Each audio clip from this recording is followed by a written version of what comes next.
જય જવાન જય કિસાન દોસ્તો, હું બ્રિજરાજ સોલંકી।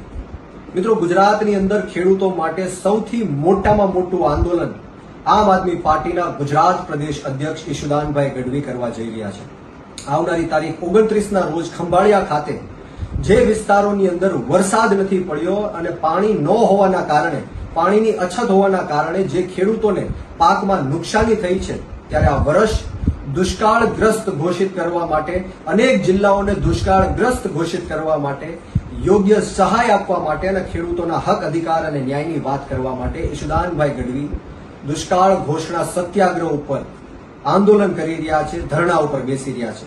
મારા ગુજરાતના 54 લાખ ખેડૂતોને વિનંતી છે કે ઈશુદાનભાઈ ગઢવીએ અનેક વર્ષોથી ખેડૂતોના હક, અધિકાર અને ન્યાયની લડાઈ લડી છે।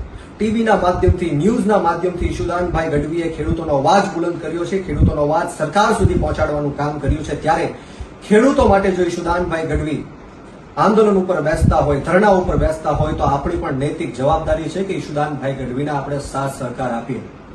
ગુજરાતના 54 લાખ ખેડૂતોને હું વિનંતી કરું છું કે ખેડૂતો સાથે આપણે સૌ સાથે મળીને એમને ન્યાય ન થાય, અત્યાચાર ન થાય, એ માંગ સાથે આપણે ઈશુદાનભાઈ ગઢવીને સમર્થન આપવું જોઈએ અને આ ધરણામાં આપણે જવું જોઈએ।